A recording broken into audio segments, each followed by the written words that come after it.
Você sabe o que é o estoicismo? Por que ele é tão importante e útil até hoje? Por que o caminho da felicidade estoica é tão difundido em todos os campos, atraindo cada vez mais adeptos? Se você tem curiosidade ou já estuda o tema há algum tempo, fique conosco até o final. Seja bem-vindo novamente ao canal Mente Inabalável. Neste vídeo, apresentaremos a você o que é o estoicismo, suas origens e sua surpreendente proximidade com o cristianismo. O estoicismo é uma filosofia de origem grega surgida no chamado período helenístico, nos séculos IV, III e II a.C. Zenão de Cítio, filósofo nascido na atual ilha de Chipre, é considerado o primeiro dos estoicos e vinha da escola cínica que pregava o total desapego com os bens materiais. Porém, ele fez coisas diferentes.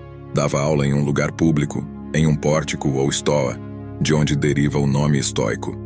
Zenão começou a ensinar, assim como os cínicos, que devemos levar uma vida mais simples, que não devemos nos apegar às coisas materiais como ensina o cinismo como escola. Mas Zenão foi além disso. Ele começou a falar sobre as leis da natureza e como essas leis são inevitáveis, como por exemplo a morte, que é o destino de todos os seres vivos. Ele nos ensinou que não devemos nos preocupar em combater ou temer a morte, mas sim aceitar o fato de que todos iremos morrer. Então, por que temer o que é inevitável? Nós precisamos atingir o que os estoicos chamam de ataraxia, que é a tranquilidade em um mundo livre de preocupações. Quando mencionamos a escola cínica, na verdade, estamos fazendo uma interpretação comum, acreditando que o cinismo está relacionado à falsidade e à duplicidade. Esse entendimento reflete um valor inteiramente contemporâneo, enquanto os cínicos gregos tinham uma perspectiva diferente. Mas quem eram os cínicos gregos? Um de seus nomes é Diógenes, que morava em um barril de óleo e cercado de cães. Ele andava com uma lamparina durante o dia procurando um homem honesto. Diógenes não queria mais nada. Ele se afastava por completo dos desejos do mundo. Quando Alexandre, o Grande, disse a ele que pedisse qualquer coisa, Diógenes disse que queria somente que Alexandre saísse da frente do sol, pois estava impedindo que o sol entrasse no barril. Uma demonstração clara de que seus valores estavam ligados à simplicidade máxima da vida. Os cínicos eram os filósofos do desapego e da análise desapegada do mundo, e não pessoas falsas como nós interpretamos hoje em dia. A filosofia estoica tenta entender a ordem natural e parar de contrariar as leis da natureza. Ela propõe uma filosofia cosmopolita, não em uma escola fechada como foi a de Platão, Aristóteles ou Liceu, mas sim uma academia pregada em lugar público. O grande objetivo da vida é a felicidade, derivada da compreensão das coisas e das leis da natureza a partir de um logos universal. Dentre as muitas etapas e fases do estoicismo, vamos focar na que marcou o Império Romano durante o século II a.C. até o I depois de Cristo. Tudo ao nosso redor, como vimos com Zenão, ocorre a partir de leis universais que devemos aceitar. A força da mudança deve ser dirigida exclusivamente para o que você pode controlar e não o que está fora do seu controle. Você não pode alterar a morte, mas pode alterar sua qualidade de vida. Portanto, não devemos idealizar um mundo, mas devemos aceitar como ele é para atingir a já chamada ataraxia, a ausência de paixões, perturbações, medos e desejos. Eles nos tiranizam, escravizam e inquietam. Nós devemos evitar medos e desejos. Tudo o que é externo ao ser é irrelevante. Nós devemos trabalhar com a tranquilidade interna, a apatia. O estoicismo tem um princípio de resignação diante das coisas que o cristianismo gostou muito. Não é à toa que os cristãos antigos preservaram tantos textos estoicos, pois viram na sua leitura do estoicismo uma espécie de raiz do próprio cristianismo. Este adaptou o estoicismo como o conhecemos hoje, saindo um pouco da tradição grega e aproximando essa prática para o mundo moderno, onde pode ser facilmente aplicada em um mundo líquido e empreendedor, que busca as leis do mercado e outras questões. Se você chegou até aqui, parabéns por sua resiliência e desejo por conhecimento. Aproveite para se inscrever se ainda não é inscrito e curtir este vídeo. Voltando ao estoicismo que se difundiu na época do Império Romano, 3 pessoas se destacam: Epicteto, que falava grego, Sêneca, que falava latim, e o imperador romano Marco Aurélio, que produziu sua famosa obra Meditações na língua grega. O escravo de origem grega do século I da era cristã, Epicteto, disse: Se você quiser ser livre, só há um caminho, o desprezo das coisas que não dependem de nós. Bastante claro e coerente com o estoicismo. Qualquer pessoa capaz de nos irritar se torna nosso mestre. Ele consegue nos irritar somente porque permitimos ser perturbados por essa pessoa.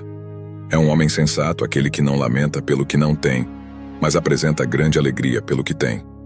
Os homens são ouvidos e perturbados não pelas coisas, mas pelas opiniões que eles têm sobre elas, disse Epicteto. Em uma análise, somos nós que emitimos opiniões e determinamos se aquilo vai ou não nos perturbar. Sêneca, o famoso educador de Nero, afirmou que toda crueldade surge da fraqueza. Toda crueldade apresentada por alguém possui algum tipo de fraqueza. Quem se entrega para medos vazios acaba ganhando medos reais. Segundo Nero, um homem é tão miserável quanto ele imagina que seja.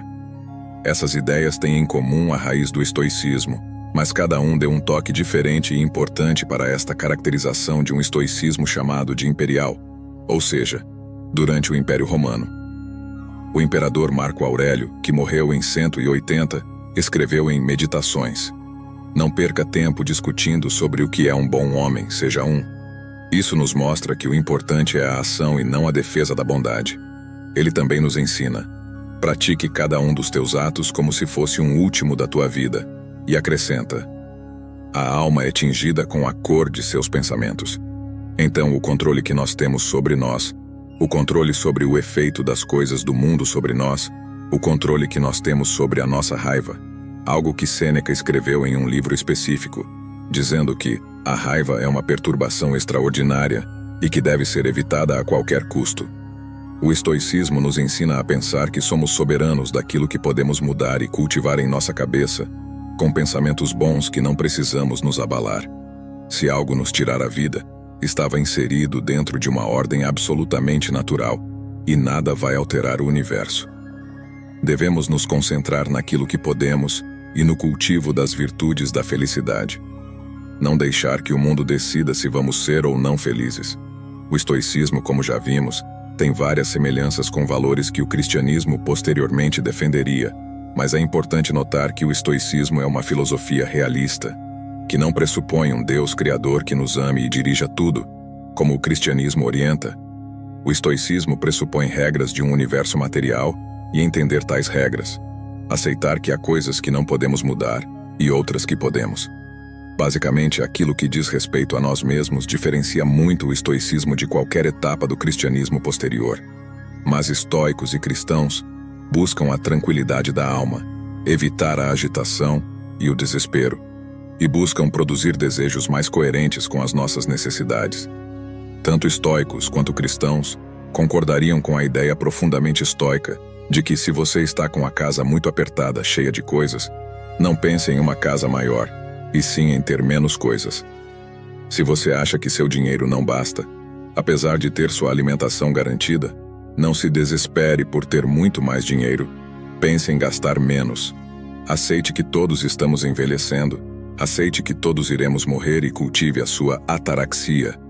Cultive o seu equilíbrio diante dessas coisas, porque quem deseja demais as paixões, o ódio e o desespero perturbam inteiramente a cabeça, não produzem nada positivo e acabam nos levando a uma vida vazia e sem sentido. Caso tenha interesse em aprofundar mais o seu conhecimento sobre o estoicismo, leia os livros estoicos que vamos deixar nos comentários para facilitar o seu acesso a eles, como por exemplo o Nosso Escravo Grego de Epicteto, os textos de Sêneca e Meditações de Marco Aurélio. Assim, você descobrirá que o estoicismo nos traz muitas luzes para repensar atitudes contemporâneas e atitudes para nossas vidas. Se encontrou algum valor para sua jornada nesse vídeo, curta e compartilhe com seus amigos. Foi um prazer ter esta conversa com você. Até a próxima!